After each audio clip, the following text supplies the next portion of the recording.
Hey guys, welcome to Nerdarchy, for nerds by nerds. I'm Nerdarchist Ted, and today I'm joined by... Nerdarchy Dave. Nathan Nerdarch. And today we're going to continue with our Intro to D&D classes. This time we're talking the Sorcerer.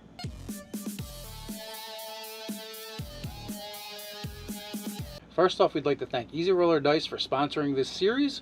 Whether it's your first set of dice or your 1 millionth set of dice, Easy Roller Dice is the dice company for you. Down in the description below, you can find easyrollerdice.com/nerdarchy, as well as a one-time coupon code for a 20% discount.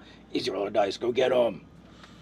Alright, so we're going to continue the classes series, and this time we're talking Sorcerer. We are, and if you're following along and you have your PHB, Sorcerer is a little bit tricky compared to Wizard because they're very, very similar. And that can be found on page 99 of your player's handbook.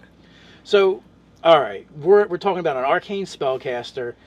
They tend to be a little wimpy in comparison to your warriors and your rogue classes. Right, they have the lowest hit die, so that means they're going to be squishy.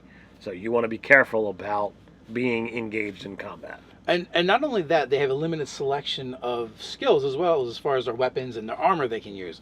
In this case, it's really easy because they don't get to wear any armor. And their weapons are very simple, like daggers and slings and light crossbows and things. Yeah, things that don't take a lot of mastery to learn how to use or whatever. And let's face it, if you're a spellcaster and you are now using your weapons, something is going horribly wrong.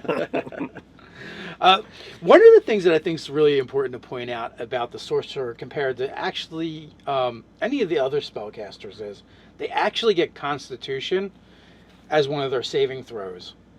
That's a big deal because Constitution is used for your concentration checks to try and keep concentration on the spells. So we'll get more into combat with a later video, but if you are concentrating on a spell and you are hit and take damage, you actually have to make a save to keep that spell going. Right, and then the other thing they get is Charisma as their other saving throw. Again, Charisma is going to be very important to the Sorcerer for different reasons. So a Sorcerer is a full caster. They're going to get access to spells right from the beginning and all the way throughout their career, their levels. So now, what would you say is the most differentiating factor between, say, a Sorcerer or a Wizard in Dungeons & Dragons? Well, a Wizard studies from books and learns how to manipulate and use magic, whereas a Sorcerer, it's something that they're born into. They possess magical power within them, and they're able to, tap into it, manipulate it. Yeah, I believe with the Sorcerer, the idea is either you were exposed to some kind of magical effect early on, or it's actually in your bloodline. Right. Where Wizards learn to cast spells, Sorcerers merely, manipulate magic for what it is, and they kind of are magic. Yeah, they have closer to a spell-like ability rather than, the learned magic of wizards. So what are some of the unique things about playing a Sorcerer? Why would one want to choose one over, say, a Wizard? Well, they have a similar spell list to the wizard, but they have a lot of abilities that deal with magic that aren't with other spellcasting classes, because they can manipulate magic, what they call them meta magic abilities, so they can make a spell go further, get bigger, get stronger, last longer, all different kinds of things, go really, really fast in the casting time. So there's a whole bunch of ways to manipulate the way the actual spell works. That's like a big cornerstone of the sorcerer. Yeah, which is a really cool ability, and they have a pool of points they draw from to do this, and they can actually sack out their spells in order to fill this pool back up, their spell slots, or they can, instead of changing and honoring their spells, they can cast more spells. So they just get a lot of flexibility when it comes to their spell casting. Not only that, but their actual spellcasting ability, as we said, is inherent. So that means, unlike a wizard, they don't need to carry around a book, study from a book. They have a list of spells. While it might be smaller than a wizard, they just know them, and everything they have in their repertoire, they would be able to cast as long as they have the power to actually do it. So, like, a wizard could technically lose his book and then wouldn't be able to study those spells and be able to cast them the next day. Right. All the Sorcerer has to do is get the appropriate amount of rest in. So we mentioned Sorceress Origins earlier. What are some of the ones that are available? So in the Player's Handbook, you get 2 choices. Now, I feel like normally I wouldn't suggest like one being a beginner and one being an advanced, but for these guys, I kind of feel like that there is. So the Draconic Sorcerer, anybody could play. I think it's really good power base. But the Chaos Sorcerer, I think, is designed for more of someone who is familiar with the rules of the game. So you're saying there's two types, Chaos and Draconic. Tell me more.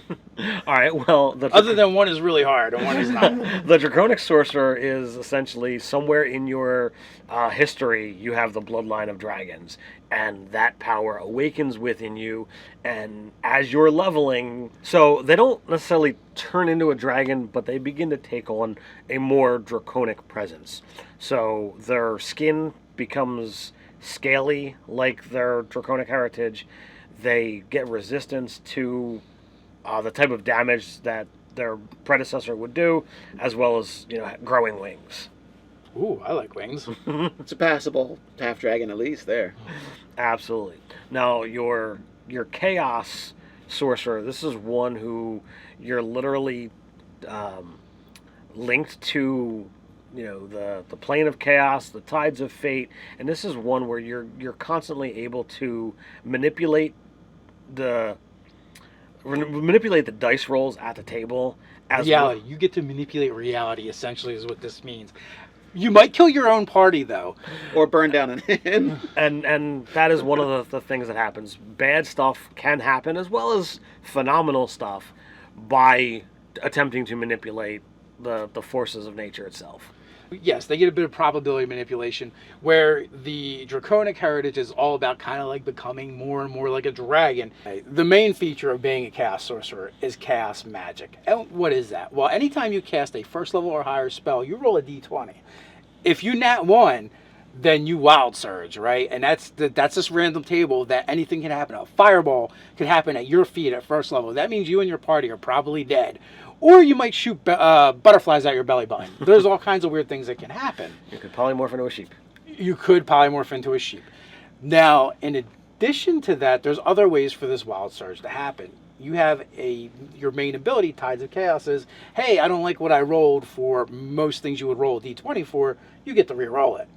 Well, now anytime you cast a spell at first level or higher again, your DM can be like, oh, roll on the Wild Surge table and see what happens.